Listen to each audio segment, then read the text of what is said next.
برخورد ما با یک انسان فاسق و فاجر برخورد دشمن نباشه،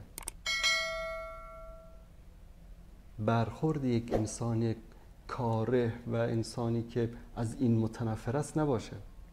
امکان می داشت که اگر الله متعال تو رو هدایت نمی کرد تو جای او می بودی. هدایت به دست کی است؟ انک لا تهدی من احببت ولکن الله یهدی من یشاء. شاید تو به جای او فاسق و فاجر می شدی. پس روش انسان باید خیلی دقت بکنه. ای رشکل.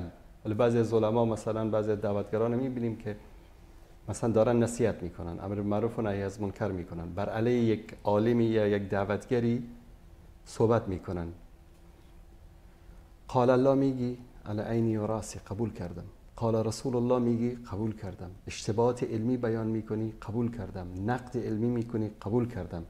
اما وقتی که می رو شخصیت او، رو چهره او، رو لباس او، چی آدمی است که نمیدونم شلوارش اینطوری است، ریشش اینطوری است، سرش اینطوری است، گردنش اینطوری است، قد و قوارش رو ببین، یا تو هم مثلا فلان شدی.